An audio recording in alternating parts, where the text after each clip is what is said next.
Əuzu billahi mineşşeytanirracim. Bismillahirrahmanirrahim. Ramazan ayı boyunca Ayətullah Sistani, Ayətullah Xamneyi və Ayətullah Məkarim Şirazi ağalarının nəzərlərini sizə əzizlərə çatdırırıq. Bu məsələlərdən biri də hamilə xanımın, hamilə qadının oruc tutması məsələsidir ki, alimlər buyururlar, əgər bir şəxs, yəni xanım hamilə olarsa, bu hamiləliyi dövründə oruc tutmaq ona hər hansısa bir zərər yetirməzsə və yaxud onun bətnində olan körpəyə hər hansı bir zərər yetirməzsə, bu zaman orucunu adi üslubla yerinə yetirəcək, adi qaydada orucunu tutacaqdır. Ancaq orucun zərəri olarsa, burada diqqət olunması məqam bundan ibarətdir ki, bəzi vaxtlar orucun zərəri xanımın özünədir, bəzi vaxtlar orucun zərəri körpəyədir.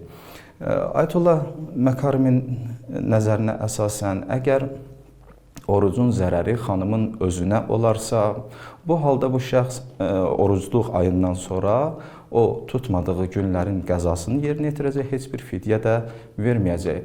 Ancaq tutmadığı, yəni oruc körpənin özünə zərər olarsa, bu halda Ramazan ayından sonra həm Ramazan ayında tutmadığı orucun qəzasını yerinə yetirəcək və həmçinin tutmadığı günlərə görə, hər günə görə bir müttəam fidyə verəcəkdir. Amma Ayətullah Sistani ağanın fətvasına gəlincəsi məsələ biraz fərqlidir.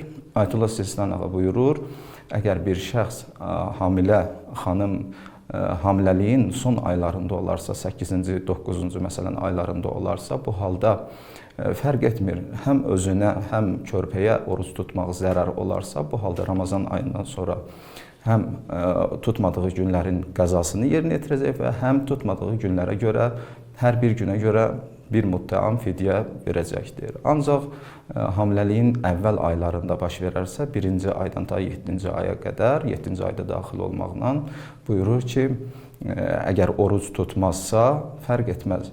Oruc tutmağı həm özünə zərərdir, yaxud həm körpəsinə zərərdir.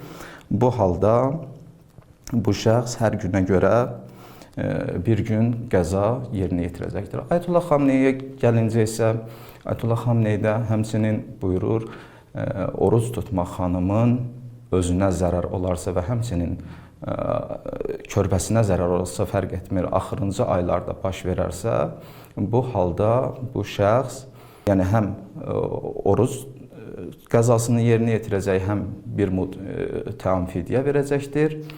Amma körpəsinə görə, yəni oruc ona zərər olacaqsa, buyurur ki, o bir müttəamı ehtiyata əsasən fidyəni çıxardacaqdır. Amma əvvəl aylarda baş verərsə, yəni oruc tutmağın zərəri ona olarsa və həmçinin xanımın hamiləlik dövrü əvvəl aylara təsadüf eləyərsə və həmçinin oruc tutmaq onun həm özünə, həm körpəsinə zərər verərsə, bu halda ehtiyata görə həm qəzanı yerinə yetirəcək, həm bir müttəam fidyə verəcəkdir. Vəssalamu aleykum və rəhmətullah.